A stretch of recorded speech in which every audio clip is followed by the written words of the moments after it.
자, 이번에 볼 것은 이제 그 자원합작위원회 관련된 내용을 이제 좀 보겠습니다. 자, 자원합작 관련된 내용을 이제 볼게요.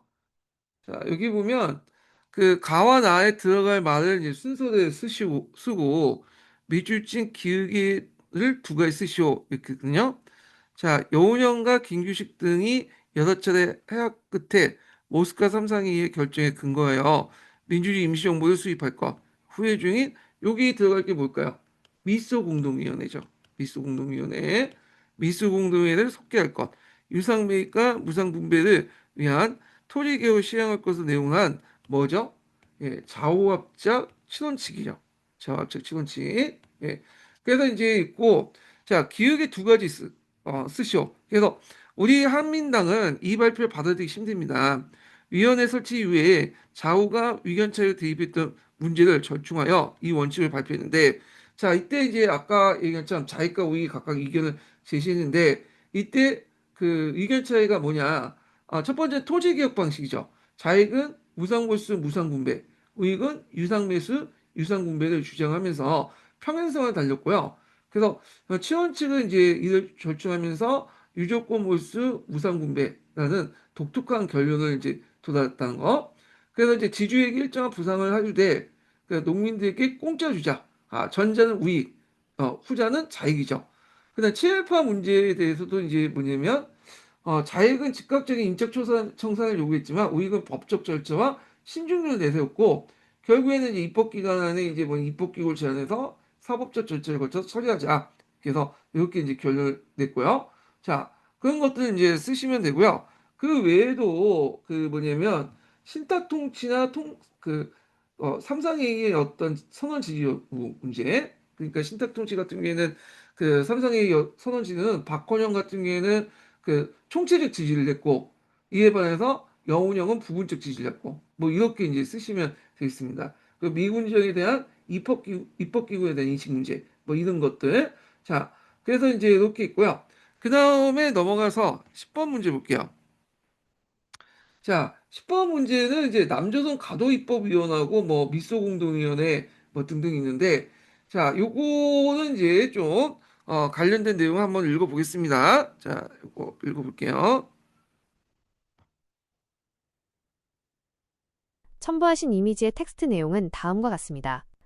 가, 하지 중장의 연설, 월세, L의 개원은 남한의 민주주의 발전상, 한국자치 촉성상 가장 중요한 단계입니다. 중약, 한국인은 처음으로 입법기관을 갖게 되며 거기에서 한국 문제를 자유롭게 토의 연구하며 민의에 의하여 사회적 경제적 향상책을 강구할 것입니다. 김규식 의장의 개회사, M.E. 버이가 다시 개회되면 더욱 좋거니와 혹시 어떠한 문제로 속개되지 아니하더라도 중약, 우리의 손으로 우리의 임시정부를 산출하여 안으로는 완전 자주독립 국가를 건설할 것입니다. 는 미군정의 자문기관으로 행사하려는 것이 아니며 오히려 미군정이나 북에 있는 어떠한 군정이나 그 존재기간을 단축시키려는 것입니다. 총회는 한국인의 독립에 대한 요청이 긴급 정당함을 인정하고 한국의 국가 독립의 방법이 재설정되어야 하며 전 점령군은 가능한 최단 기간 내에 철수해야 할 것을 확신한다. 한국 국민의 자유와 독립은 한국인 대표의 참여 없이는 공명정대하게 해결될 수 없다. 선거에 의한 한국인 대표의 참여를 용이케 하고 이를 촉진할 목적으로 UN 한국임시위원단을 결성한다. 자, 그러면 이제 문제도 이제 보겠습니다. 자, 일단은, 여기에서 분석할 대상은 이제 1946년부터 해서 47년 사이에 이 한반도가 영구 분단으로 가느냐, 통일정부를 세우냐, 기호에서 했던 이 정치적 시험기를 다루고 있는데요. 이때 이제 남조선 가도입법위원하고 이 유엔 개입이라는 굵직한 사건을 중심으로 해서 당시 지도자들이 가졌던 사상적 토대까지 이렇게 유기적으로 연결해서 문제를 풀어야 될 것 같아요. 자, 그러면 이제 일단은 좀 보죠. 자, 일단은 이 가는 이제 그 전에 1946년에 이제 보면 일작 미소공동의 성과가 없이 후회되니까 이승만이 정업반원을 통해서 단독 정부로 터져 나왔잖아요. 이때 이제 미군정은 어떤 선택을 했냐면 그때 중도파를 내세웠어요.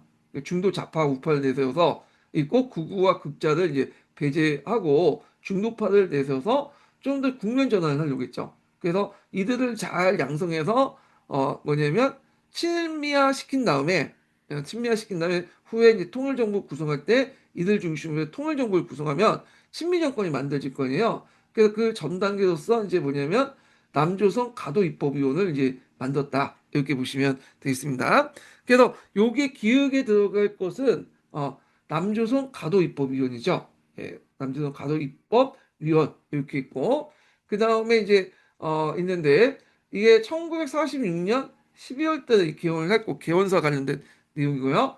그 다음에 이제 이 내용도 있고 이유는 이제 뭐냐면 미소 공동회가 다시 개최되면 더욱 조건이야 어떤 문제가 속해지지 않더라도 있는데 그래서 미소 공동회 1차 미소 공동회와 2차 미소 공동회 중간 사이에 요 남조선 그 가도 입법위원이 만들어졌죠. 1946년 12월. 그래서 이제 이렇게 있고요. 그래서 이제 있고 어떤 분은 이게 미소 공동회 쓰면 되는데 그냥 2차 미소 공동회 쓰신 분도 있더라고. 틀려요. 요거는 요거 이제 내용을 유추하시면 남조선 가도입법위원 관련된 내용에서 이렇게 연결돼서 이제 보시면 요 내용은 금방 나오죠. 1차 미소 공동회 그다음에 그 미소 공동회 이렇게 쓰시면 돼요. 자, 그러면 이때 당시에 왜 그 미군정이 그 입법위원 같은 걸 이제 만들어가지고 중도파를 끌어들이려고 했냐? 이게 이제 볼 수 있는데 일단은 정치적 안정과 중도파 지원을 볼 수 있죠. 극자와 극우를 배제하고 나서 좌우합작 세력에 힘을 줘서 미군정에 대한 대중적 지지 기반을 확보하고요. 통일 후에 이제 미군정이 이 그 좌우합작 세력들을 이제 뭐냐면 중심한 친미 정권을 수립하려고 했다. 그 다음에 이제 남한의 안정적 입법 기금을 만들어서 항월 재개된 미소 공동회에서 미국 측 입지를 강화하려는 계산도 깔려 있고요. 그래서 이것 때문에 소련 간의 협상을 이제 뭐냐면 그 우위를 점하려고 했고 한국인들이 군정에 대거 참여시켜 자치 경험을 갖게 한 후에 점진적으로 행정권 이행하는 가독의 어떤 통치 모델을 하려고 했다. 이렇게 이제 보시면 돼요. 여러 가지 목적이 있겠죠. 예. 그래서 이런 것도 있고요. 자, 그 다음에 이제 내용을 이제 좀 보면 있고 여기까지 있나요? 예. 자, 그럼 나에서 결정된 정부 수입 방안을 서술하시오. 이렇게 있군요. 자, 이거는 이제 뭐와 관련된 내용이냐면 그 당시 이제 그 2차 미소 공동에 결려되니까 미국은 이제 더 이상 미소 공동회 가지고 안 되겠다. 예, 출구를 이제 다른 데 돌렸다. 그래서 한국 문제를 유엔에 넘겼죠.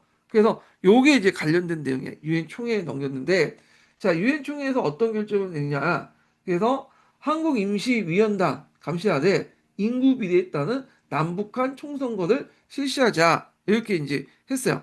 근데 소련이 인구수가 적은 북한에 불리하다면서 위원단의 입국을 거부했어요. 결국에 이 원칙은 소총을 열어서 선거가 가능한 지역만이 단독 선거를 하는 이거는 기결됐죠. 예. 그래서 여기에서 결정된 건 총회니까 인구 비례에 따라서 뭐냐면 그 남북한 총선거를 실시했다 이렇게 보는데 소련이 거부한 이유도 있어요. 그러니까 소련 입장일 때는 그 당시에 유엔을 못 믿었던 거죠. 미국의 앞잡이 정도 생각을 하고 있었고 그 다음에 이제 인구수가 적은 것도 있겠지만 그 당시 이제 정치 진영이 초창기 때는 약간 좌빨 같은 느낌이 들었는데 그 뭐냐면 찬반 논쟁 있죠. 그 신탁 통치 논쟁을 거쳐서 점점 민중들이 우익 쪽으로 넘어가요. 왜냐하면 좌익은 찬탁을 했고 우익은 반탁을 하니까 심정적으로 반탁이 좀 가깝죠. 그래서 여론이 좀 약간 이제 우익 쪽으로 넘어갔기 때문에 지금 당장 선거를 하면 이길 수 없겠구나 생각을 하게 된 거죠. 예. 자, 그래서 이제 이 내용도 이제 좀 보시면 되겠습니다. 자, 그래서 미군정의 어떤 중간파 지도를 이용해서 이제 자화합작 그 정부를 통해서 자화합작 정부를 만들기 전에 그 내용 그 남조선 가도입법위원을 만들고 했다. 그러면 왜 그 미군정이 이제 뭐냐면 그 손을 뗐냐? 미군정이 처음에 자화합작 운동을 지지했는데 왜 손을 뗐냐? 이것도 한번 봐야 될 텐데 그 당시에 이제 미소 냉정이 이렇게 본격화되고 그 다음에 이제 그러면서 더 이상 이제 뭐냐면 통합정부 구성이 어렵다고 판단한 거야. 그리고 그 국내에 있었던 자화합작 그 세력들이 힘이 너무 약했어. 예, 그러니까 현실적으로 그 뭐냐면 이승만의 단독 정부 방향으로 나가서 차라리 이게 그냥 한민당이나 뭐 이승만이나 이런 사람들 끌어서 우익 정부의 친미 국가를 만드는 게 훨씬 더 낫겠다. 왜냐면 뭐 북한도 이미 이제 뭐냐면 이게 김일성을 중심으로 정부가 만들어지잖아요. 예. 그래서 친소 정권을 만드는 당시에 현실적인 방안으로 그걸 채택했다. 이렇게 이제 보시면 되겠습니다. 그래서 2차 미소경쟁위원회가 결렬된 후에는 이제 미군정이 이런 그 중간파보다는 중도파보다는 극우 세력들에게 주로 한민당이나 이승만 세력에게 힘을 몰아주기 시작했다. 이렇게 이제 정책 방향 관련된 내용도 같이 기억을 해두시면 될 것 같아요. 그래서 이 관련된 내용을 제가 잠깐 이거를 한번 해봤거든요. 예. 그래서 이제 요 가도입법위원 있죠. 남조선 가도입법위원. 그래서 여기에서 타임라인 같은 거 있죠. 쭉 있고 그리고 이제 민주위원. 그전에 민주위원이 있었어요. 예. 그걸 이제 더 발전된 것이 남조선 가도입법위원회예요. 예. 그런 것들 종전에 있었던 걸 더 했다. 근데 여기 자문기관에 했지만 여기에 나눈 대로 그 정책을 입안까지는 가능했죠. 물론 최종 결정은 하지만 그래서 간선위원과 미선위원 이렇게 했는데 간선위원은 주로 좌우합작위원회들이 이제 많이 했는데 인사들이 민선에 한민당 세력들이 적극적으로 참여했어요. 아까 말했죠. 그래서 이들이 대거 이제 등장하면서 토지개혁도 반대하고 그랬던 거잖아요. 그래서 요거는 자문이 아니라 법률 작성 심의까지, 그러니까 발의권까지 가지고 있었다. 예, 이렇게 보시면 돼요. 물론 최종적인 것은 하지가 결정하는 거예요. 예. 그래서 이제 위에는 아니지만 자문기구였지만 일단은 여기 법률안을 작성하는 발의권 이렇게 가지고 있었고 그 다음에 이런 내용들 좀 기억을 해주시면 될 것 같고요. 그렇지만 이제 나중에 1948년 5월에 해산되고 그리고 이제 가도정부도 발전이죠. 그래서 입법위원이 설치된 후에 행정권 민정이양을 통해서 남조선 가도정부를 설치했다. 예. 그래서 형식적인 이양이나 실권은 이양에 불과했고 실권은 다 미국인 공무원들이 가지고 있었다. 이렇게 보시면 되겠습니다. 그다음에 그 밑에 이제 2차 미소 공동회의와 관련된 내용이 있죠. 똑같은 문제로 이제 뭐냐면 이렇게 그 정부 수입 때 어떤 것을 집어넣냐는 문제 가지고 또 뭐냐면 해지 그 미소 공동회의도 결렬됐다는 거 이렇게 보시면 될 거고 결국에는 이제 한국 문제는 유엔에 이관하고 그런 것들을 이제 좀 보시면 유엔 총회 내용 그다음 소총회 내용 그래서 결국에는 소총에 따라서 이제 결의에 따라서 50 단독 선거가 해서 우리나라가 이제 이때 만들어졌죠. 예. 그래서 이런 내용들 이제 좀 정리를 해봤습니다. 자, 이 내용이 좀 약간 그 복잡하고 중요한 부분이기 때문에 한번 읽어보기로 하겠습니다. 제가 이제 읽기를 잘 안 하려고 했는데 기출문제 분석 읽기들 근데 여기 보니까 제 컴퓨터를 이제 바꿔가지고 잘 읽어. 여기 보니까 처리 속도가 떨어진 게 램 용량이 좀 떨어져서 그런 것 같아요. 예, 8기가 램인데 16기가 바꾸면서 이게 이제 빨리 읽더라고요, 얘가. 그래서 일단은 한번 읽어보기로 하겠습니다. 빨리빨리 읽으니까. 예. 자, 일단은 여기 남조선 가도입법위원 관련된 내용 한번 읽어볼게요. 예. 일단 좌우합작 운동을 읽고 나서 그 다음에 남조선 가도입법위원을 읽겠습니다. 예. 먼저 좌우합작 전반적인 내용을 이제 볼게요. 제시해주신 이미지의 텍스트 내용을 그대로 옮겨드립니다. 좌우합작운동, 텍스트 내용. 좌우합작운동은 남한 내의 중도좌파와 중도우파가 주도하여 좌우합작을 통한 통일정부 구성을 목표로 하고 있다. 1차 미소공동위원회가 결렬된 후 미군정의 지원을 배경으로 좌우합작 세력들이 좌우합작위원회를 설립하였다. 1946.7 중도우파인 김규식 안재홍, 중도좌파인 여운형이 좌우합작위위원회를 주도하였다. 인물 구성을 보면 중도우파 계열은 김규식, 안재홍, 원세훈, 최동호, 김붕준, 김약수 등의 인사들이 참여했으며 중도좌파 계열로는 여운형, 여운홍, 성주식, 장건상, 이영, 정노식, 정백, 이강국 등이 참여했다. 중도파 세력들은 좌우 대립이 지속되면 미소공동위원회가 제자리를 잡지 못하게 되고 남북은 결국 분단되고 말 것이라는 위기의식을 느끼게 되어 참여한 것이다. 그러나 극좌파인 박헌영, 허헌과 극우파인 이승만, 김구, 김성수는 좌우 합작운동을 참여하지 않고 거부했다. 그 당시 이승만과 하지는 관계가 악화되어 있었고 이승만은 미군정에 의해 가택연금 상태였다. 좌우 합작운동의 궁극적인 목표는 좌우 사상을 넘어서 조선반도가 하나로 통합되어 중도적 사상의 임시통일정부를 수립하는 것이었다. 그를 위해서 먼저 좌파와 우파 세력들 간의 연대를 시작으로 합작운동을 실현하고 그런 다음에 서울과 평양 간의 남북연합을 구성한다. 최종적으로 미소공동위원회를 제기시키고 그것을 바탕으로 미국과 소련 등 열강을 설득하여 통일 임시정부를 하루속히 추진하도록 하는 것이었다. 좌우합작위원회를 구성하고 나서 서로 합의를 이끌어내는 과정에서 중도자에게 5원칙과 중도우익의 8원칙의 의견 대립이 심했다. 크게 토지개혁, 신탁 문제와 삼상회의 결정 지지 여부, 친일파 처리, 미군정이 제안한 입법기구 인식. 미군정은 좌우합작위원회에 입법기구를 만들어달라고 하고 요청하고 그 결과 남조선 과도입법위원이 만들어진다 등 문제에서 의견 차이를 보였다. 입장 조절 끝에 좌우합작 7원칙을 발표하였다. 토지 문제와 친일파 처리 문제 등은 중도적 입장에서 조정하였다. 신탁 문제는 중도자에게 의견을 따랐고 미군정 입법기구 문제는 중도 우의 의견을 따랐다. 문제 사료 내용 중에 1. 삼상의견 수용 부분은 좌익의 의견을 수용했다. 3. 토지개혁 부분은 좌익과 우익 의견을 절충해서 제시하였다. 유조건 몰수, 일정한 조건으로 토지 매입, 체감 매상, 대지주 토지보다는 소지주의 토지에 대해서 할인 비율을 낮게 함, 토지를 몰수하고 무상으로 농민들에게 분배한다는 내용이다. 유상몰수는 중도우익의 의견을 수용했고 무상분배는 중도자익의 의견을 수용하였다. 4. 지도급 친일파 처벌 자체와 시간을 두고 처리한 것을 중도자익과 중도우익이 동의했고 이를 바탕으로 구체적인 절차를 논의했다. 서로 논의 끝에 임시정부 수립 후 특별법정을 구성하여 처리하는 식으로 적절한 사법적 절차 통해 처리하는 식으로 의견을 정리했다. 여운형 등 건준계열은 친일파는 배제하되 저급관리 중 악질이 아닌 사람은 포함한다는 입장을 견지하고 있었다. 여기서 배제한다는 의미는 지금 당장은 아니지만 통일 국가 수립 후 법적인 처단을 의미한다고 했다는 점에서 이승만의 입장과도 동일하다. 뿐만 아니라 친일파 민족반역자의 처리는 일거에 되는 것이 아니라 오랜 시간을 요한다고 밝히고 지나친 적대적 배타적 태도는 삼가야 된다고 주장하면서 박헌영 계열의 독선을 비난하는 성명을 발표하기도 하였다. 좌우합작 7원칙이 공포되자 좌우합작에 참여하지 않았던 극우와 극좌는 대체로 반대 입장이 강했고 반대 이유도 상반되었다. 그때 당시 좌우합작 운동에 참여하지 않았던 한독당 김구은 찬성했다. 100% 만족하지 않지만 지금 당장 시급한 것은 세부적인 입장 차이보다는 남북한 단독정부 구상이라는 큰 틀에서 지지를 보냈던 것이다.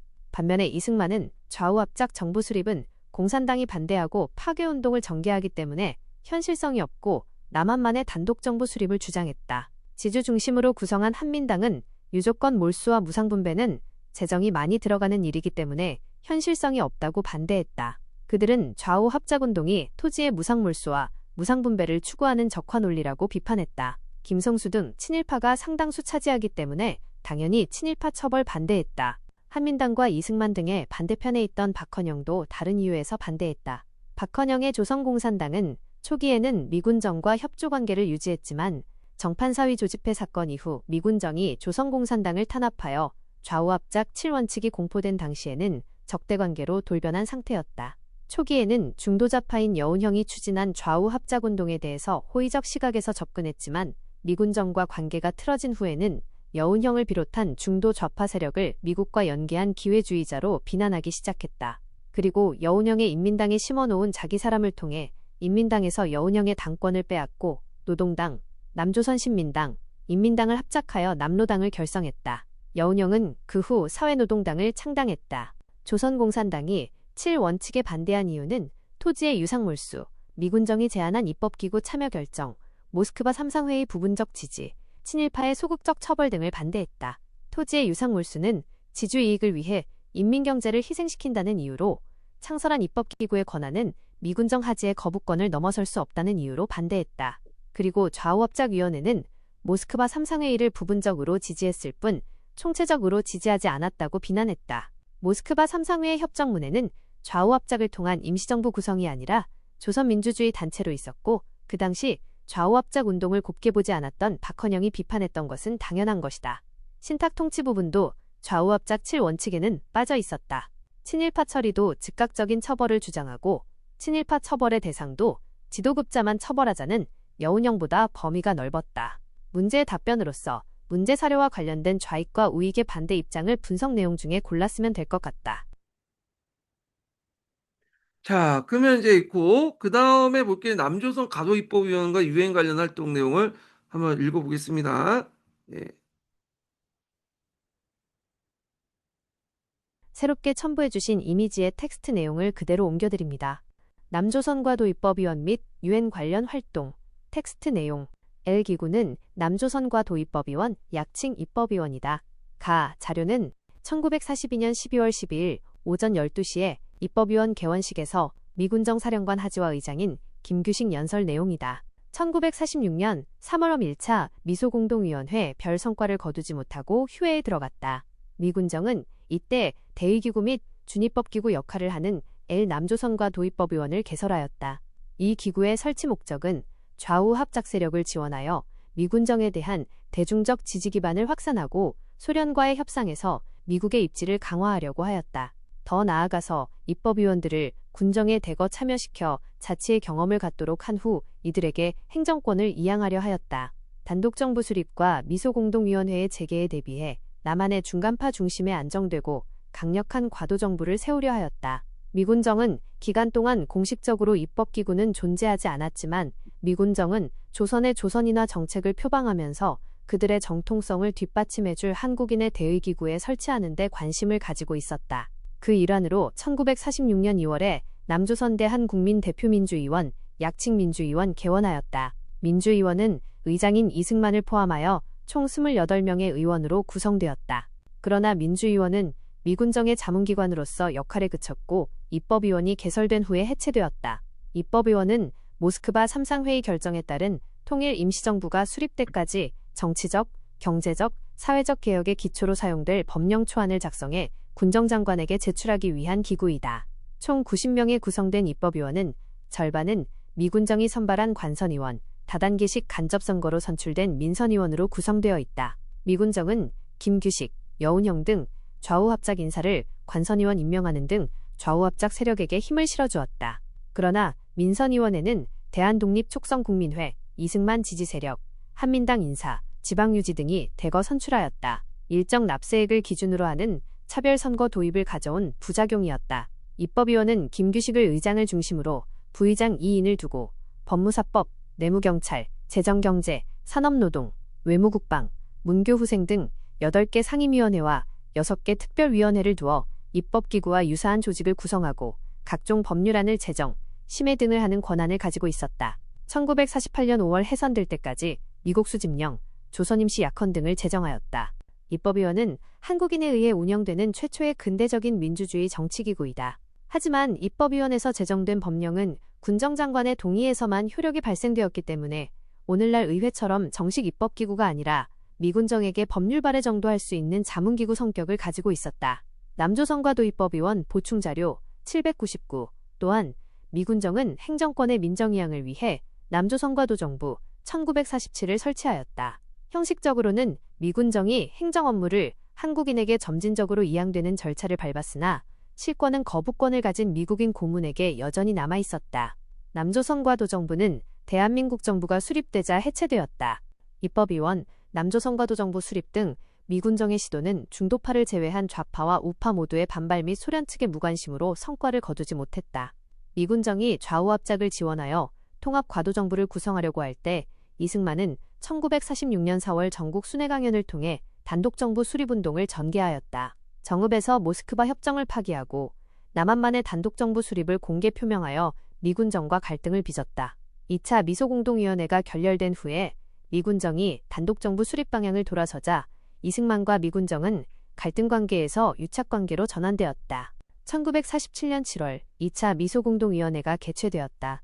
그러나 1차 미소공동위원회에 마찬가지로 반탁운동 단체의 협의 대상 포함 문제를 놓고 미소양 측이 이견을 좁히지 못하면서 아무런 결론을 내리지 못하였다. 2차 미소공동위원회가 결렬되자 미국은 한국정부 수립 문제를 미국, 영국, 소련, 중국 4개국 회의에서 협의할 것을 요구하지만 소련은 이를 거부하였다. 결국에는 미국은 9월 한국 문제를 유엔에 상정하였다. 이때 소련은 한반도에서 외국군을 철수하고 한국 문제는 한국인 손에 맡기자고 제안하였다. 미국이 이를 거부하자 소련은 10월 미소공동위원회에서 대표를 철수하였다. 1947년 11월 나 유엔 총회에서 남북한 인구 비례에 따른 총선거를 실시하도록 하였다. 소련은 이를 두고 모스크바 3국 외상회의의 결정을 위반하는 것이라며 유엔 총회를 불참하였다. 선거를 지원하기 위하여 호주, 캐나다, 중국, 프랑스 등 개국 대표로 구성된 유엔 한국임시위원단을 구성하였다. 약칭 위원단. 1948년 1월 9일 위원단은 한국을 방문하였으나 단독정부 수립에 대한 걱정 때문에 지지를 받지 못하였다. 위원단은 서울에서 총선거를 준비하면서 관할 구역이 한국 전체이며 일부 지역이 아니라는 것을 밝히고자 가능한 모든 기회가 이용되어야 한다 라는 결의문을 채택하였다. 그러나 위원단은 북한 지역을 방문하려고 하자 소련은 남한보다 인구가 적은 북한이 총선거에 불리하다고 판단하여 입국을 거부하였다. 거부당한 후에 위원단은 남한에서만이라도 선거를 실시하는 것이 유엔 총회 결의와 임시위원단 임무에 비추어 타당한가? 라는 질문을 유엔 총회 정치위원회에 전달하였다. 이에 유엔은 한반도 전 지역에서 총선거를 치르는 것이 불가능하다고 생각하였다. 1948년 2월 26일 유엔 소총회에서 찬성 31, 기권 11, 반대 11로 미국이 제출한 선거 감시가 가능한 지역 남한에서만 우선 선거를 실시하도록 결의하였다.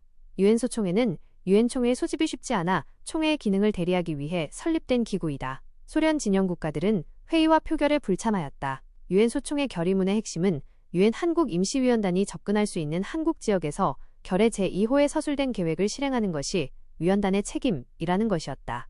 미군정은 소총회 결의에 따라 총선거 50총선거 실시를 발표하였다. 김군은 소련이 유엔의 남북한 총선거를 거부하자 인민의 절대 자유에 의한 총선거 실시를 주장하였다. 또한 유엔이 소련을 설득할 것, 남북한 정치범의 석방, 미소양군의 철수 및 남북한 지도자 회의 소집 등을 요구하였다. 그러나 소총회에서 남한만의 총선거를 결정하자 남북한 각각의 정부 수립은 같은 민족이 싸우는 전쟁을 불러일으킬 것이라고 경고하면서 통합 정부 수립을 주장하였다. 김고와 김규식은 단독 정부 수립에 반대하여 총선 불참을 선언하고 북한이 제안한 남북협상에 참석하였다. 좌익 세력은 남한만의 단독 선거를 반대하였다. 반면에 유엔 소총회 결의에 대해 이승만과 한국민주당은 수용하는 입장을 취하였다. 자, 그래서 이제 한번 읽어봤습니다. 빨리빨리 읽죠? 예, 컴퓨터를 바꿨더니, 금방 읽네. 문제가 금방 해결됐어요. 예. 자, 그러면 이제 관련된 내용을 좀 볼게요. 여기 있고 11번 문제 풀어보겠습니다. 올해 기출 문제 나왔던 거죠? 이것도 마찬가지로 좌우 합작 관련된 내용입니다. 예, 좌우 합작 최론칙 관련된 내용인데요. 예, 앞에 했던 거하고 거의 비슷비슷해요. 예, 그래서 이렇게 이제 그것만 좀 볼게요. 자, 여기 보면 좌우합작 5원칙하고 좌우합작 7원칙인데 일단은 이 부분을 한번 읽어보겠습니다. 예, 요거를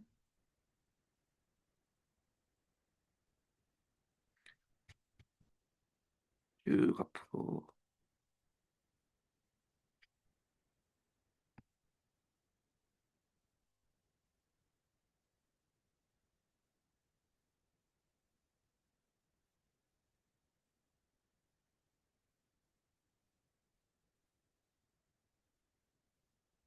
이거 어디였나?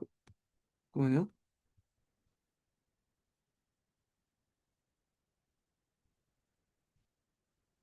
여기네요. 예. 첨부하신 이미지의 텍스트 내용은 다음과 같습니다. 1. 조선의 민주독립을 보장하는 삼상회의 결정을 전면적으로 지지함으로써 매일 속개 촉진운동을 전개하여 남북통일에 수립에 매진하며 북조선 민주주의 민족전선과 직접 회담하여 전국적 행동통일을 기할 것. 2. 엘토지개혁, 중요산업 국유화, 민주주의적 노동법령 및 정치적 자유를 위시한 민주주의 제재, 기본과업 완수에 매진할 것. 3. 친일파, 민족반역자, 친파쇼 반동 거두들을 완전히 배제하고 테러를 철저히 박멸하며 검거 투옥된 민주주의 애국지사의 즉시 석방을 실현하여 민주주의적 정치운동을 활발히 전개할 것. 민주주의 민족전선의 좌우합작 5원칙. 1. 조선의 민주독립을 보장한 삼상회의 결정에 의하여 남북을 통한 좌우합작으로 을퍼를 수립할 것. 2. 속개를 요청하는 공동성명을 발표할 것. 3.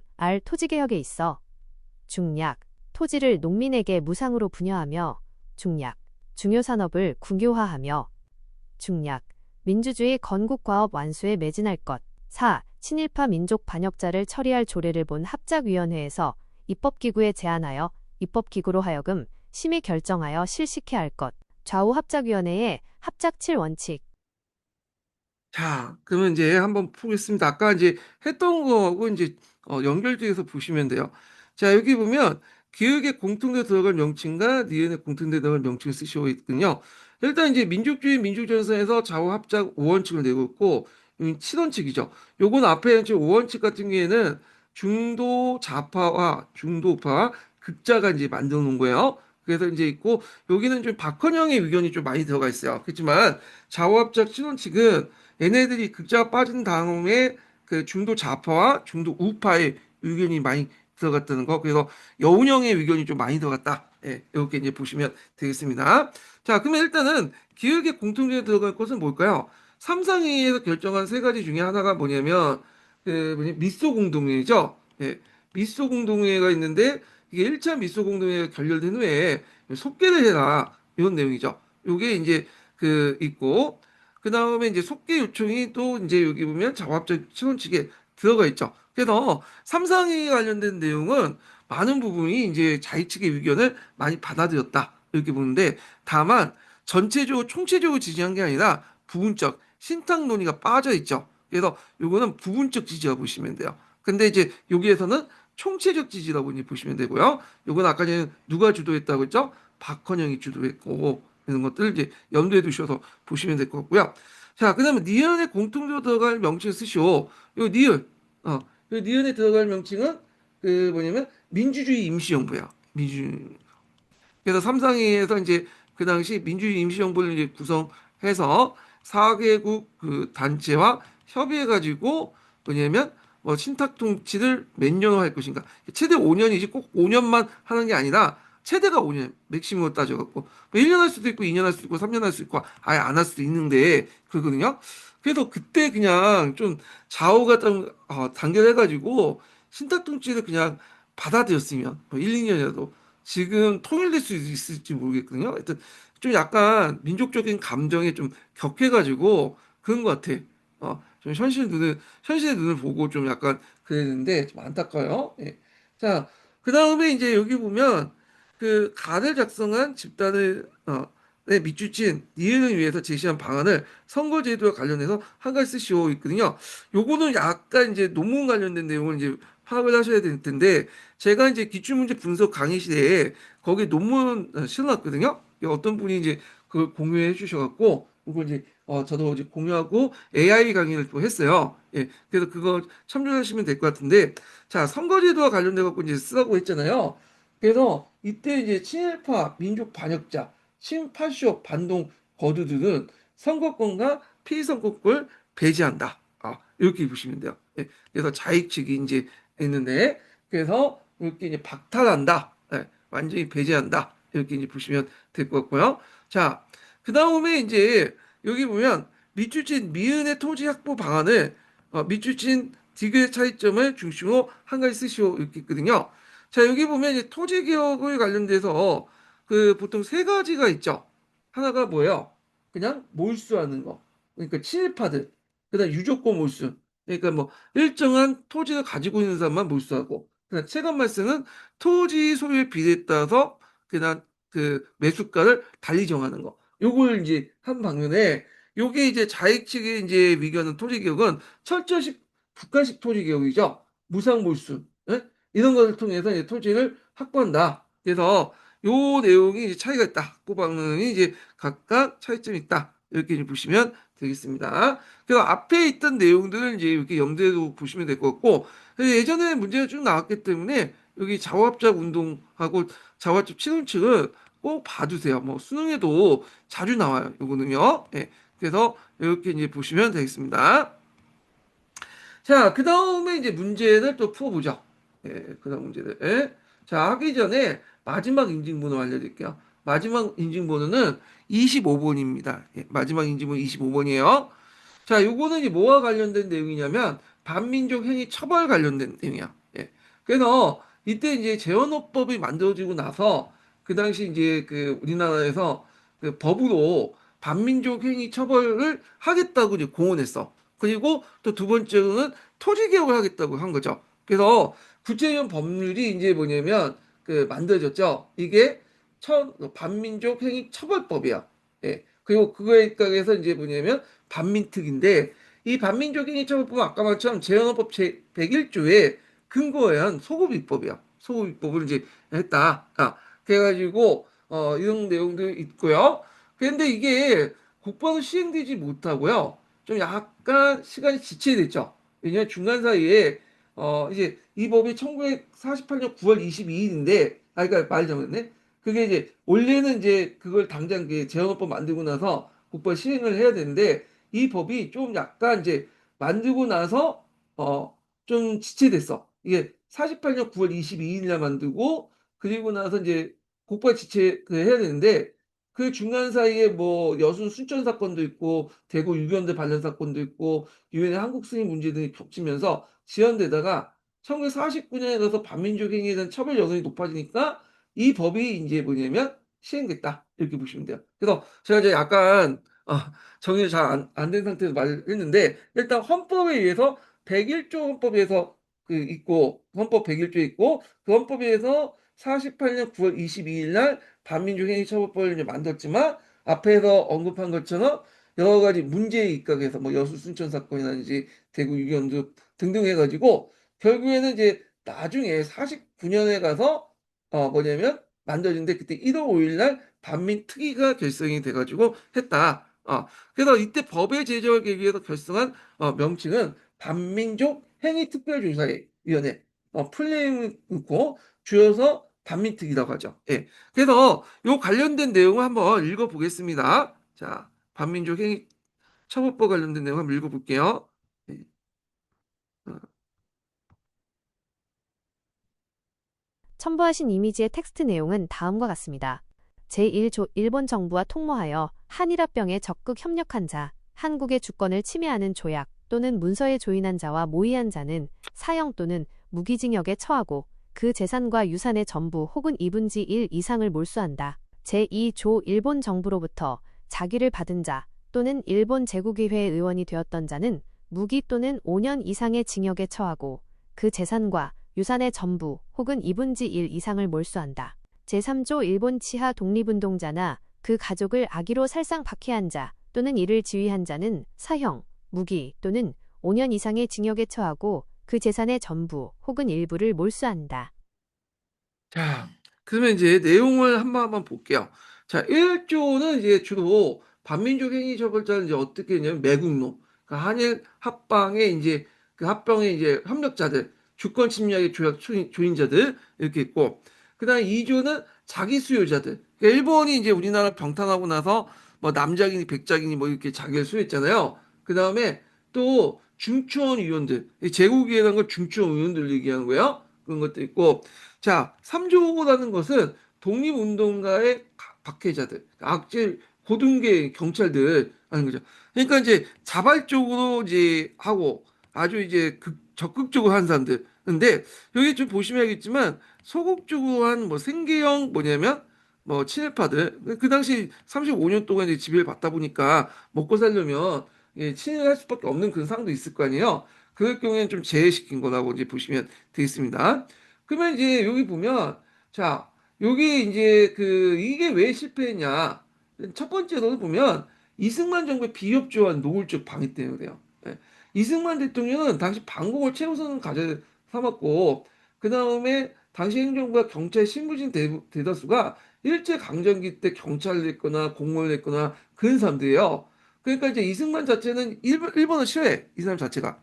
근데 자신의 어떤 친일적인 아니, 자신의 국내적 기반이 없잖아, 이 사람이. 그러니까 국내적 기반이 없는 가운데 자기가 이제 통치하려면 이들이 필요했던 거야. 그래서 이들 수청한다는 것은 이승만 정권의 통치 기반을 무너뜨리는 일이죠. 따라서 정부는 여러 번의 담화문을 통해서 반민특위 활동이 민심을 동요시킨다 하면서 막 부정적인 견해를 지속적으로 피력을 했고요. 그 다음에 두 번째가 뭐냐면 그 친일 세력의 조직적인 반격과 물리적 탄압이야. 그 뒤에는 이승만 정부의 어떤 무기인가 지원도 있었죠. 그 대표적인 사건이 국회 풀악시 사건인데 반민특위를 주도했던 이제 그때 국회 부의장이었던 김약순 소장파 의원들이 평화통일론을 주장했거든요. 평화통일론이 약간 뭐와 비슷하다. 북한의 주장과 비슷한 거야. 그래서 간첩 혐의로 엮어가지고 구속해서 위원회 힘을 빼놨어요. 이 국회 풀악시 사건이고 그 다음에 경무대 그 특경대 그 습격 사건인데 그 당시 이제 그 당시 친일파의 그 누구였더라? 이름을 제가 까먹었는데 조은석. 네. 조은석을 체포하니까 이에 이제 반발하고 그 경찰이 반민특위 사무실 습격을 했어요. 그래서 요원들 무장해제시킨 사건이 일어났죠. 그래서 이게 이제 특위를 사실상 마비시켰던 그 사건이었는데 결국에는 이제 이 반민특위가 해체된 후에 반민족 행위자 범위가 이제 축소되고 친일파 처벌 기한도 되게 단축됐다는 거. 그래서 이 친일파 청산의 역사적 청산이 실패하기 때문에 아직도 식민지 잔재가 좀 온전돼 있었고요. 우리 같은 경우 우익은 보통 민족주의잖아요. 근데 그 과정에서 이제 우익이 일종의 이제 친일파들로 구성되면서 약간 이제 뭐냐면 민족주의와 대척되는 그런 모습을 띠죠. 다른 나라는 민족주의가 우익이고 그리고 이게 반대하는 사람들이 이제 그 자익인데 우리는 거꾸로 자익이 이제 민족주의로 들고 그 반대하고 탄압했던 사람이 우익이잖아요. 이게 다 친일파가 연결되는데 그때 친일파들이 청산을 잘 못했기 때문에 그렇다. 이렇게 이제 보는 관점이 있어요. 예. 그래서 이제 이렇게 있고요. 자, 그래서 이제 요 내용도 있고 그 당시 이제 그 있고 이런 거 한번 보시면 되겠습니다. 그 반민특위도 한번 시험에 나올 것 같은 느낌이 들어. 예. 언젠가 여기 한번 나왔기 때문에 그래서 교과서에도 잘 언급돼 있죠. 이렇게 내용을 보시면 될 것 같고. 자, 그다음에 2번을 보겠습니다. 2번은 이제 1950년대 원조 경제 300산업과 관련된 내용이야. 예. 그래서 있는데 요것도 이제 교과서에서 자주 언급돼 있죠. 이것도 나올 가능성이 되게 많은 부분이죠, 주제. 그래서 미국의 대외 정책이 한국의 산업 구조와 농업 경제에 어떤 영향을 미쳤는가 그걸 이제 알 수 있는 건데요. 자, 요거 관련돼서 이제 그 내용을 한번 읽어 보겠습니다. 자, 이게 미공법 관련된 내용인데 여기 읽었지? 자, 여기 한번 볼게요.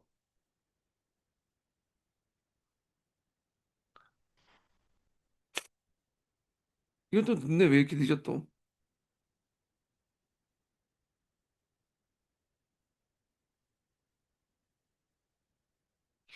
잘했더니 왜 이렇게 늦을까 또? 이게 버벅대네.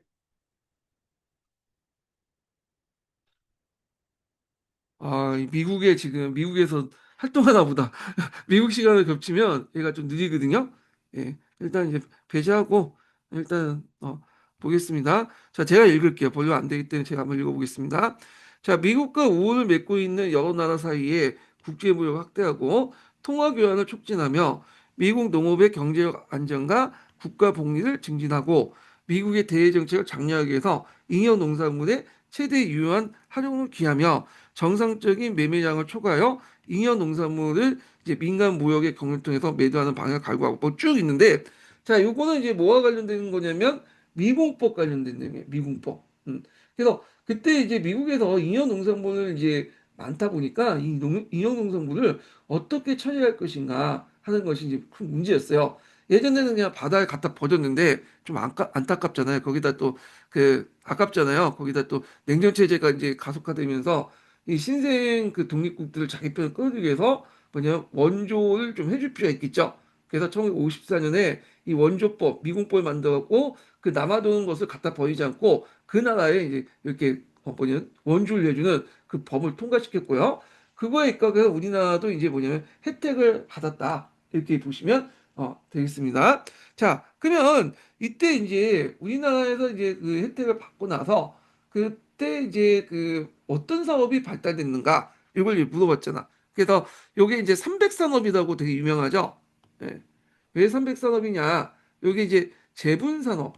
제분은 뭐야? 밀가루죠. 제당산업. 이게 설탕이죠. 연방진공업. 그다음 면직무이죠. 다 뭐예요? 원재료가 하얗죠. 그래서 삼백산업이라고 하는데 그래서 주로 이제 이 산업들은 소비자의 산업을 중심으로 해서 형성이 됐다. 이렇게 보시면 돼요. 그래서 우리가 알고 있는 이제 삼성도 원래 이제 그 모태가 됐던 게 제일제당 해갖고 이런 식으로 해서 뭐 설탕이나 뭐 밀가루나 뭐 이렇게 갖고 만들었던 회사 소비재 그 기업이었죠. 자, 하여튼 이렇게 있는데 자, 그러면 그 당시에 이제 이승만 정부는 이걸 이제 뭐냐면 좀 약간 뭘 원했냐면 소비재보다는 좀 이제 그 생산재를 원했어요. 예. 그래서 이제 있는데 그건 안 좋죠. 왜냐하면 무기를 사용할 수 있다. 그래서 뭐 이런 것도 철강이나 이런 것들은 안 주고 그 뭐냐면 이런 이제 그 소비재를 줬다. 이승만이 맨날 이제 북진통일을 하니까. 그런데 주의할 것은 그걸 직접 정부한테 준 게 아니에요. 그러니까 이게 이제 되게 복잡한데 무역 금융하고 관련돼 있는데 한국 있고 미국 있잖아요.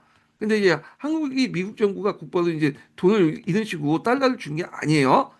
아니고 미국이 이제 미국 계정, 그러니까 미국 산업은행에 그 계좌를 터요. 그래서 이 계좌를 트고 예를 들어서 뭐 200만 달러를 이제 비치 시켜 놓으면 한국한테 통보해. 그럼 한국이 그 밑에 있는 이제 업자들 있죠. 예. 업자들에게 이제 뭐냐면 미국과 그 가서 요 계좌에 있는 이제 물건을 사가지고 올 수 있는 권리 줘요. 그러면 그 업자들이 이렇게 쭉 건너가서 뭐냐면 미국한테 이제 뭐냐면 그 얘기하고 그럼 한국 정부 이제 신입장 받으면 한국 정부가 얘한테 이제 줘도 된다 하면 미국 정부가 그 계좌 안에 있는 돈을 꺼내주는 거야. 그러면 그걸 받아서 그 미국 정부가 딱 지정된 물건 있죠.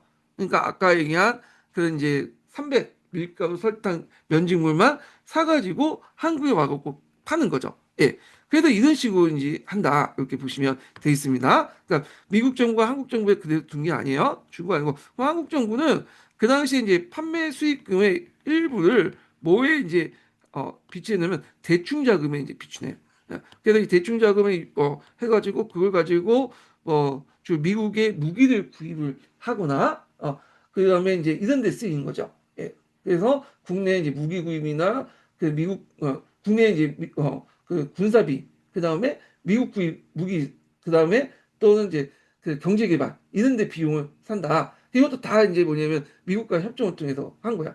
자, 근데 아까 같처럼 이 물질 배분하는 과정. 그러니까 한국 정부가 신용장을 주고 신용장을 받고 그 당시 이제 업자가 이제 가가지고 이제 그 미국에 가고 미국 정부에 신용장을 보여주면 그 미국 정부에서 계정을 이제 여기 어, 돈을 꺼내다가 이제 한국 업자한테 주잖아요.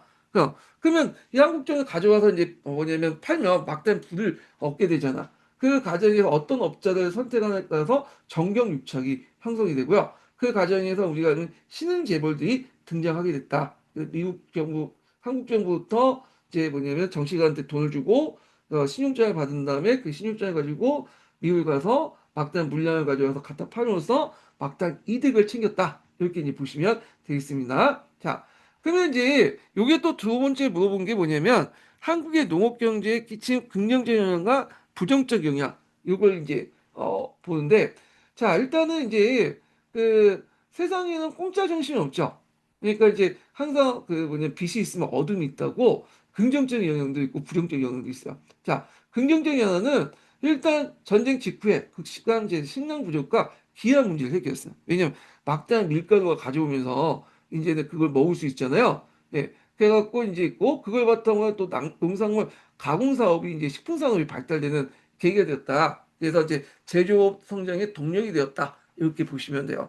제가 예전에 부산에 한번 이제 그 북소년 모임이 있어갖고 몇 번 가봤거든요. 근데 그때 뭘 먹었냐면 밀면인가? 부산 분들은 다 아실 거야. 저 경남 부산 분들은 밀면을 주더라고. 근데 밀면이 그때 6.25 전쟁 때 이후에 이제 그 원조 물자 받아가지고 만들었던 밀가루 해가지고 이렇게 냉면을 만든 그 밀면이라고 하더라고요. 먹어보니까 쫄깃쫄깃하고 맛있더라고요. 이거. 예. 그러니까 먹고 싶네. 근데 서울 경기 지역에는 밀면 파는 데가 없어. 아쉽게도. 자, 하여튼 부정적 영향은 자, 원조 농산물 대량으로 유입되면서 국내 그 곡물 가격이 되게 폭락했죠. 그러다 보니까 우리 농민들이 밀하고 면화 재배만 포기하고 오직 뭐냐면 쌀 중심의 단작화가 심화되죠. 그러니까 쌀값이 떨어지에 따라 올라가에 따라서 농가 경제가 왔다 갔다 하는 거야. 그래서 그 오늘날까지 거의 만성적인 식량 수입이 전락되는 기회가 되는데 우리나라가 자급률을 가지고 있는 거는 자급자족은 쌀밖에 없어요.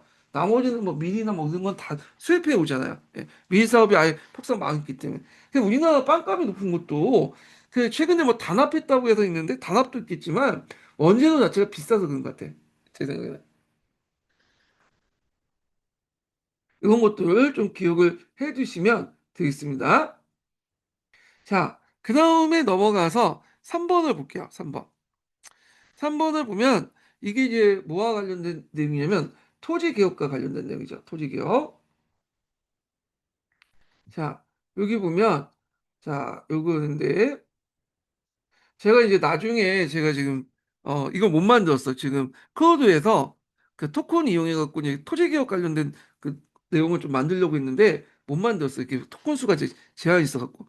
그래서 좀 이따 만들게요. 이 토큰 수 풀린 제한이 풀리는 게 5시간, 6시간 뒤에 풀리거든요.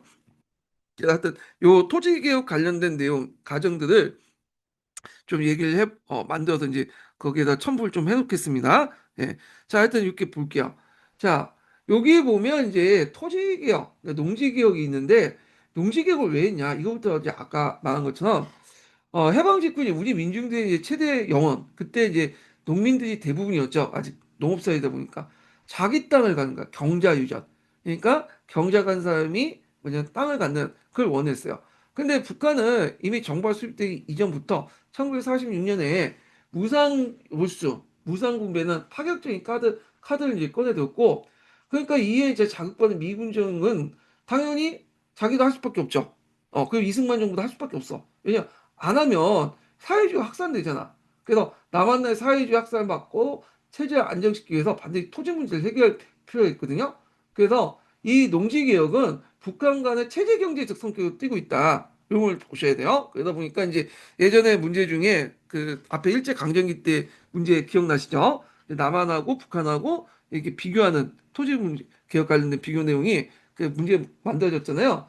요것도 이제 그런 측면에서 이제 그 문제를 내신 것 같아. 제 생각에는. 자, 그러면 이제 이 도표 등이 있는데, 자, 여기 도표를 좀 하나씩 이제 좀 분석을 해보겠습니다. 자, 여기에서 이제 딱 보면 45년 말에서 쭉 있는데, 일단 여기는 통계가 없기 때문에 이제 여기, 있는 거예요. 그래서 45년부터 갖고 이제 47년 이게 미군정기기 시간이죠. 근데 이제 여기 보면 자작지 면적이 점점 늘어나고 소작지가 좀 줄죠. 예. 그리고 소작률 비율도 좀 줄잖아요. 미군정 때 어떤 현상이 일어나냐, 요걸 좀 이해를 하셔야 되는데, 자, 미군정 때 그 앞에서 토지 개혁을 하려고 했어, 미군정도. 근데 그 앞에서 얘기했던 이제 그런 한민당 의원들이 너무 반대가 심한 거예요. 그래갖고 결국에는 이제 미군정 때 전체적인 토지는 개혁을 못했어요. 다만 이제 일본이 남겨간 적산 토지 있죠. 적산. 그러니까 기속 토지라고 하는데 그것만 이제 뭐냐면 했죠. 그래서 신한공사를 해제하고 중앙토지행정처 명칭을 정확히 해둬주세요.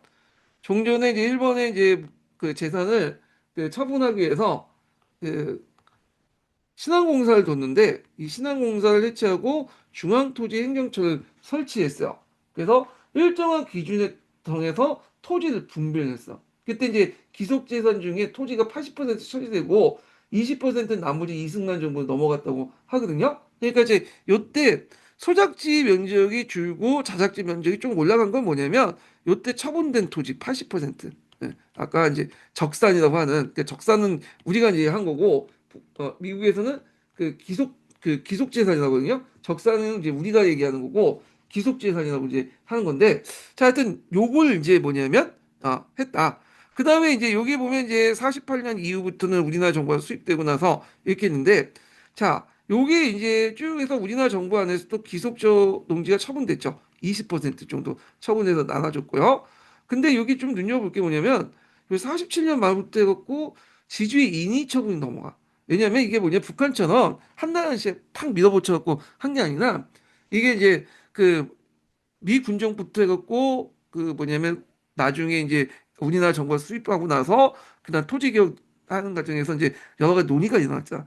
그러니까 지주가 바보가 아닌 이상 언젠가 자기 토지가 이제 쌍값으로 처분되는 걸 알게 되잖아요. 그러니까 이걸 처분시켜 버렸어. 예. 그래서 토지 개혁을 통해 땅을 나눠준 때는 엄밀히 말하면 이제 51년 말이에요. 왜냐면 중간에 토지 개혁이 법이 통과된 게 49년인데 도중에 정부안이 아니라 의회안으로 통과됐다가 정부가 그 우리 돈 없다고 뱉으니까 어쩔 수 없이 의회안 대신에 정부안으로 통합됐죠. 이건 나중에 좀 얘기할 텐데. 자, 그래가지고 결국에는 이제 뭐냐면 옥신각신 하다가 하려고 했는데 6.25 전쟁이 일어난 거야. 그래서 6.25 전쟁이 마무리될 때 정도에 가서 뭐냐면 본격적으로 이제 51년 말에 실시됐는데 이미 뭐예요? 이제 쭉 하다 보니까 기주들이 갖다 판 거야. 그래서 막상 지주들의 몰수 토지는 별로 없고 나눠줄 거죠. 그래서 이미 지주들이 많이 팔아 넘겼다. 예, 이렇게 보시면 되겠습니다. 그래서 51년 말에 본격적으로 하려고 하니까 막상 이제 몰수된 토지는 별로 없고 그런 것들 좀 기억을 해두시면 되고요. 그 몰수된 토지들에 대한 어떤 돈을 그냥 그 자리에 준 게 아니라 그 당시 정부가 돈이 없기 때문에 물론 지가증권을 줬어요. 예. 그 앞으로 내가 이제 몇 년 며칠에 주겠다, 뭐 5년, 10년 뒤에 주겠다. 그래서 이자 함께 주겠다. 지가증권을 준 거야. 근데 정부 뭐냐면 토지 지주 입장부터 지금 당장 그걸 팔아야지요. 먹고 살기가 힘드니까. 시가증권은 이제 받으면 뭐야? 이건 조기조회에 불과한 건데. 그래서 채권 시장에 갖다 판 거야. 그러다 보니까 채권 시장에 갑자기 파니까 채권 가격이 떨어질 수밖에 없죠. 그래서 원래 받을 수 있는 양보다 훨씬 적은 금액을 가지고 받게 됐다는 거. 그리고 이 채권들 주로 누가 샀냐? 산업자본들이 샀어요. 그래서 산업자본들이 이제 기한에 맞춰갖고 정부한테 돈을 얻고 이걸 경제 발전에 자기 이제 공장을 증설시키는데 뭐냐면 사용한 거죠. 그래서 토지 자본들이 그러니까 그 토지 자본을 갖고 있는 그 당시 이제 누구야? 그 지주들이 뭐냐면 이걸 받고 산업적으로 변신한 게 아니라 이들이 채권을 갖다 팔고 채권을 누가 갖게 돼요? 그 당시 산업자본가들이 가면서 이 농업자본가는 지주한테 손을 떠서 이쪽으로 넘어가고 산업자본가들이 농업자본을 흡수해가지고 뭐냐면 그 산업 발전에 투입했다 이렇게 보시면 되겠습니다. 자, 그래서 이제 대충 한번 설명했는데 일단은 이제 내용을 볼게요. 자, 여기는 기역에서 토지 개혁이 예견되는 상황에서 지주들이 농지를 임의 처분한 결과가 나타났다. 맞죠? 그래서 저 정부가 만들기 전부터 이미 이제 미 군정 때부터 소작지가 이미 줄어들었어요. 그냥 지주들이 눈치 본 거야. 정부가 헐값을 뺏기니 지주 소작인들이 직접 파는 게 이득이다. 그래서 넘긴 거죠. 강매를 하는 임의 처분해갖고 소작인도 울며 겨자 먹기로 땅을 샀던 거죠. 예. 그래갖고 이제 소작인들이 이제 비싼 가격을 사다 보니까 나중에 빚을 못 갚아서 다시 이제 갖다 파는 그런 문제점이 일어났다. 이렇게 이제 보시면 되겠습니다. 그 다음에 또 보면 신한공사가 관리했던 농지를 중앙토지행정처 기억을 해주세요. 예. 이걸 이제 매각 처리한 건데 변화를 볼 수 있다. 예. 아까 말했처럼 이때 이제 팔았던 게 뭐냐 기속재산이죠. 예. 기속재산. 그래서 기속농지 처분을 하게 된 거야. 그래서 일제가 소유했던 이제 그 땅을 미군정이 신항공사나 어떤 특별 회사를 만들어갖고 관리하고 있다가 1948년 중앙토지행정처를 설치해 유상을 매겼죠. 그래서 이승만의 농지기업법보다 훨씬 미군정이 이제 요구를 돼서 물론 전체 토지는 아니지만 이렇게 중앙토지행정처를 통해서 적산을 처리했다. 그러니까 적산이라고는 기속재산이라고는 게 적산은 우리가 불렸던 거예요. 적산은 이제 일본을 이제 적으로 보고 이걸 뺏어 가지고 우리가 이제 민족 자본이라면서 그걸 뺏어서 민족 발전에 이바지한다 그런 생각으로 적산을 얘기한 거고 이에 반해서 이제 그 미군정은 기속 재산이라고 한 거죠. 자기가 승전국 입장에서 패전국의 재산을 관리한다 그런 의미예요. 좀 말에 뭐 똑같은 지칭이라도 접근하는 방식이 좀 달라요. 예. 그래서 이제 이런 것도 이제 좀 보시면 되고 거기에 그 기출문제 분석에는 적산이라고 돼 있는데 엄밀히는 이제 미군정에 입장된 기속재산이라고 이제 인식을 하시면 돼요. 자, 그 다음에 이제 디귿을 보면, 자, 농민의 상환액과 지주의 보상의 차이도 정부의 재정을 부담하는 법안으로 농지개혁을 단행을 나타난 결과다. 이렇게 이제 있는데, 자, 정부 매수의 분배 면적이 갖고 쭉 있거든요. 자, 요거는 이제 뭘 좀 이해를 하려면, 그 당시에 이제 국회안, 초안은 지주에게 평년적 1.5배를 보상하고 농민의 1.5배 1.25배를 받는 형식이에요. 그러니까 0.25배만큼은 국가 예산을 메우려고 했죠. 그래서 이게 초안으로 이제 통과를 했어. 첫 번째 안. 근데 정부가 돈이 없다고 배째기 시작한 거야. 결국에 개정을 해서 정부 안대도 보상안과 상한을 모두 1.5배로 통일시켰어요. 예. 그래서 그 디귿의 설명 중에 정부 재정에서 부담한 법안으로 단행한 나타난 경우가 이건 틀렸죠. 예. 정부의 재정을 부담한 게 아니라 그 농지개혁을 단행했다. 이렇게 있는데 정부 재정을 하나도 부담하지 않았다. 그래서 원래는 1.5배, 1.25배 했는데 여기 0.25배 차이를 안 하고 이제는 개정을 1.5배, 1.5배에서 0으로 만들었죠. 정부 재정은 전혀 없었다. 그래서 틀렸습니다. 자, 그 다음에 이제 여기 있고, 잠깐만요. 자, 표에 나타난 가정에서 자작지가 크게 늘어났지만, 여기 자작지 늘어났죠?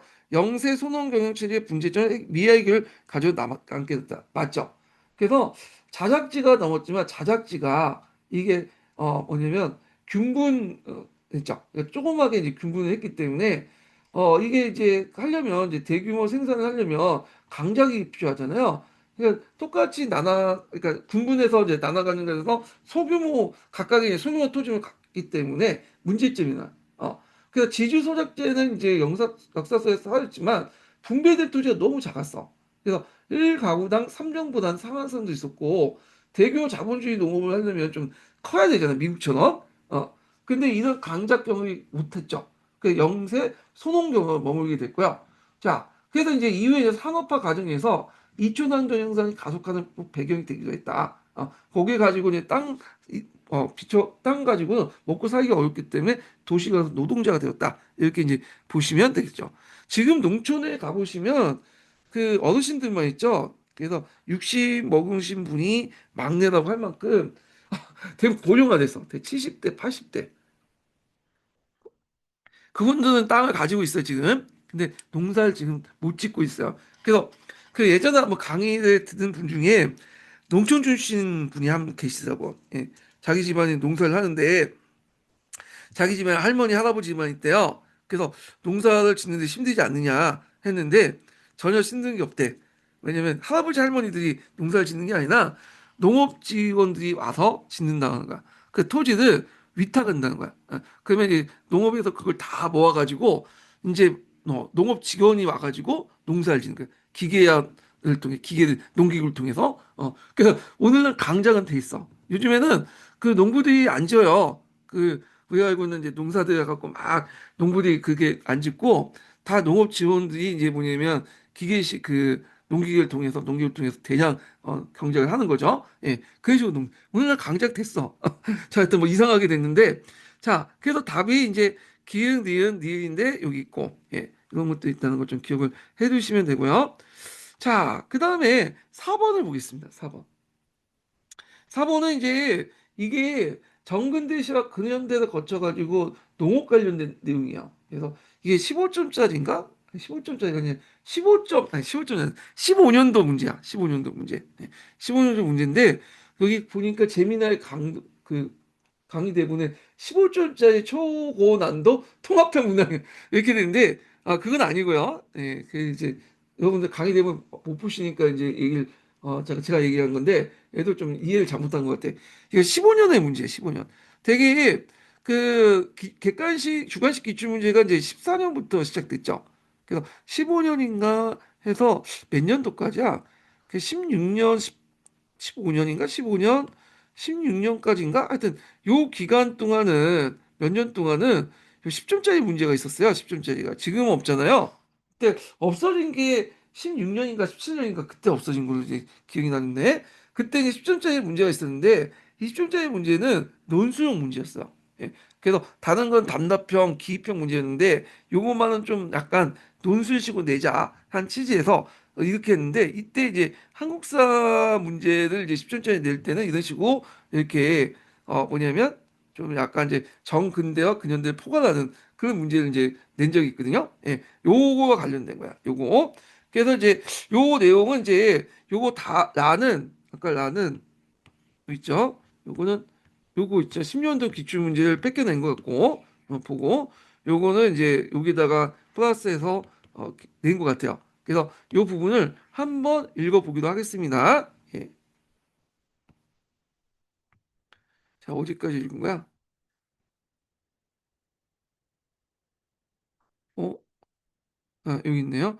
얘가 지금 미국이 활동했던 시간이에요. 지금 미국에서 이제 막 활동하면 이게 얘가 미국 쪽으로 이제 서브를 그 할당하다 보니까 좀 늦게 있는 것 같은데 한번 읽어볼게요. 예. 아, 첨부하신 네네. 이미지의 텍스트 내용은 다음과 같습니다.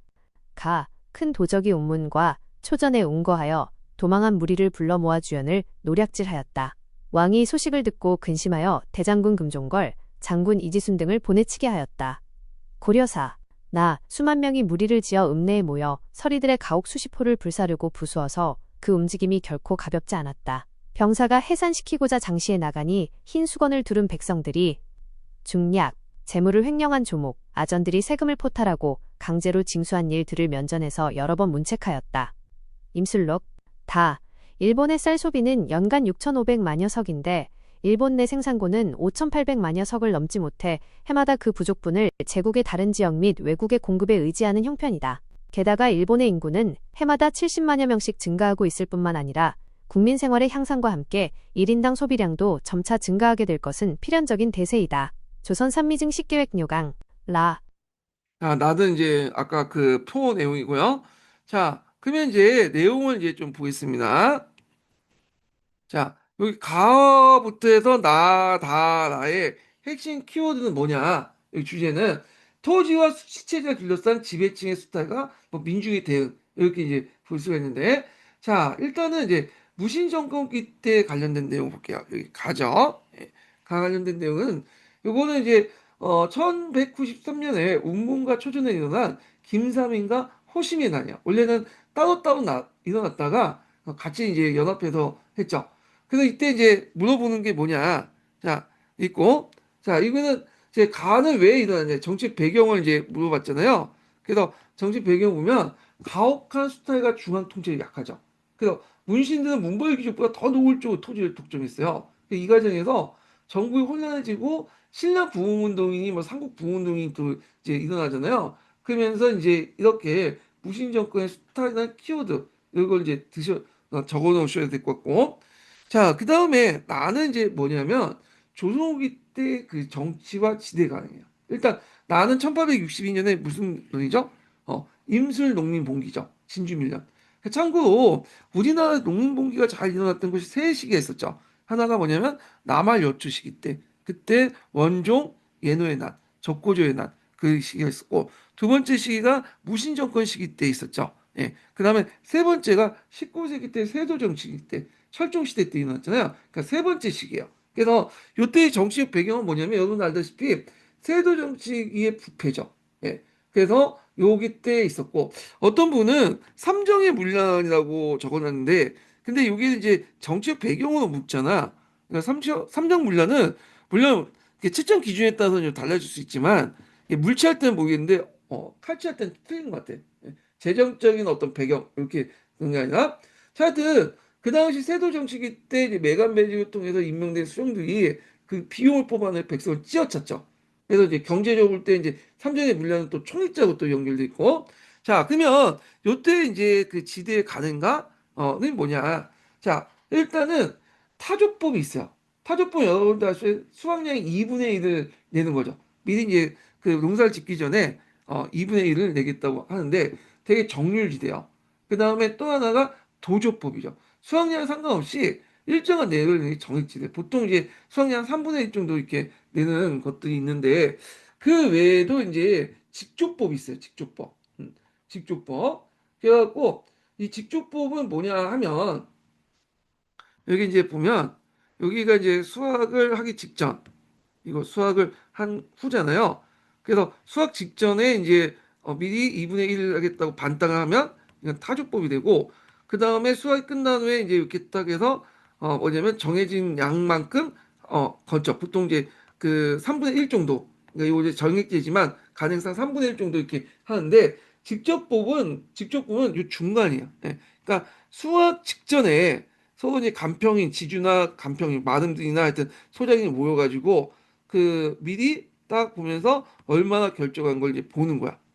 그래서 수학 직전에 여기 그래서 이걸 직조법이라고. 그래서 약간 타조와 도주의 중간법인데 이 직조법이 그 당시에 상당히 많이 행해졌다고 보고 있거든요. 예.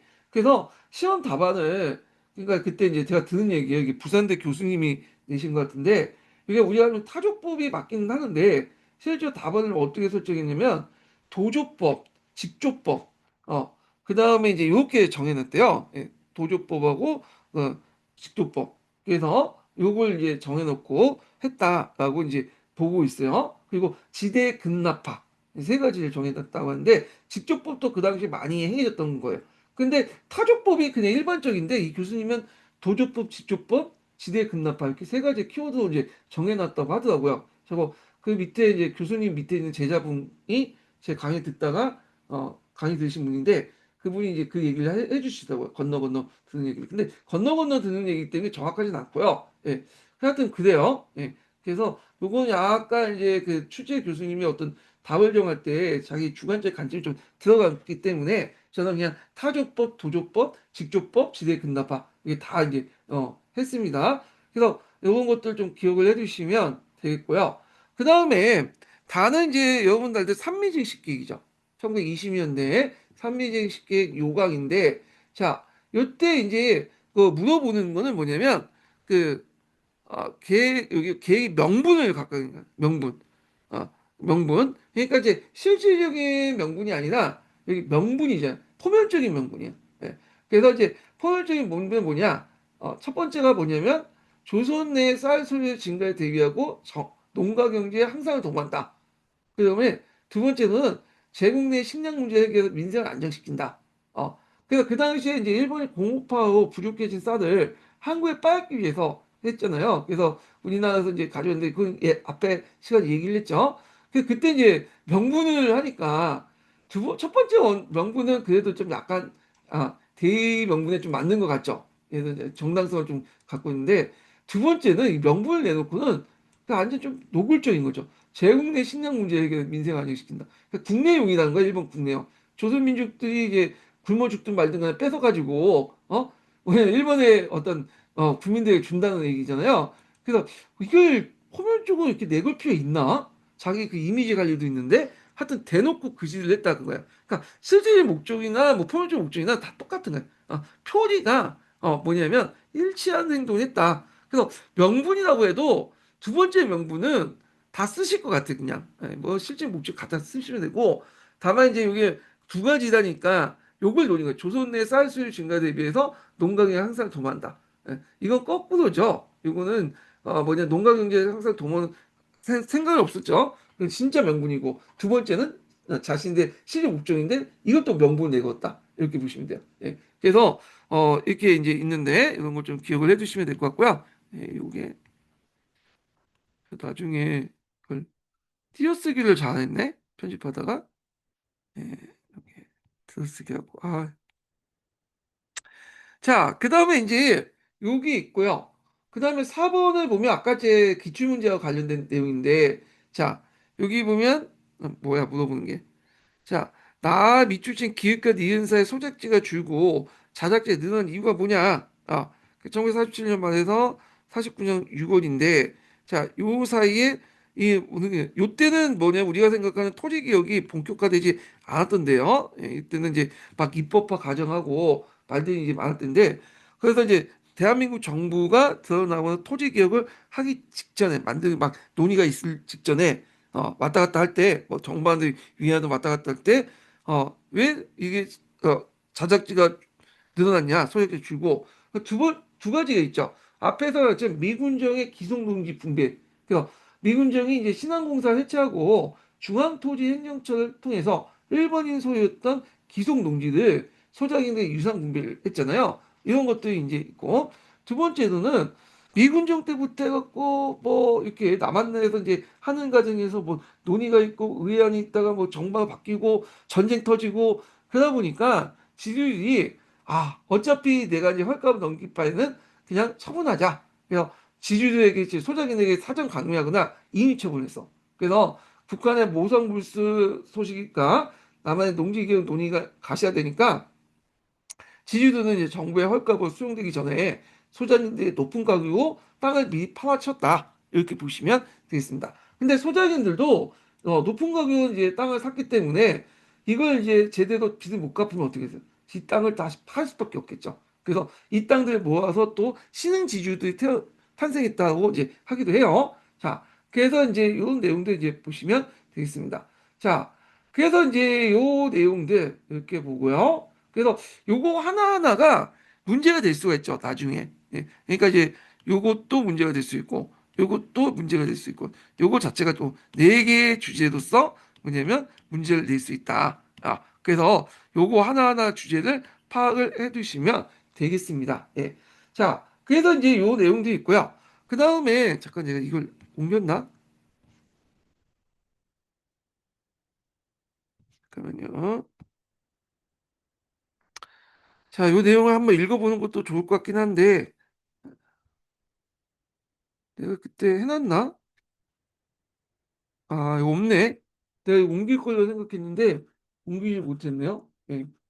그래서 일단은 여기까지 할게요. 예, 여기까지 하고는 다음 시간에 이제 뭐냐면 5번 문제를 하겠습니다. 예, 5번 문제하고 아마 다음 시간에는 이제 그 한국사 다 끝나고 서양사 쪽으로 넘어갈 것 같습니다. 예. 자, 오늘 끝까지 강의 들으셔서 수고하셨고요. 저 약간 이제 강의 홍보 말씀을 드리자면 제가 저번 주에 좀 몸이 아파가지고 이 못했어요. 그래서 기출문제 강의를 못해가지고 요번에 연휴 기간 때 이제 진행해볼까 합니다. 그래갖고 5월 1일하고 5월 2일 날 그 있죠. 그래서 요때 샥 모아가지고 두 번 할게요.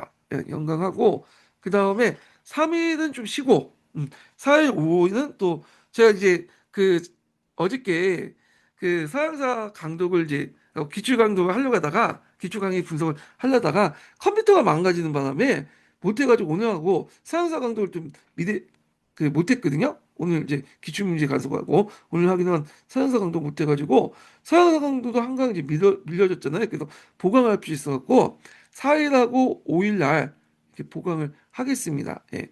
그래서 이렇게 알아두시면 될 것 같아요. 예. 그래서 4일이 제가 쉬는 날 해가지고 한데 쉬지 않은 분들은 이제 거기 그 저기 뭐야 녹화본 보시면 될 것 같아요. 녹화본이 깨끗할 거예요. 이게 컴퓨터 바꿔가지고 예.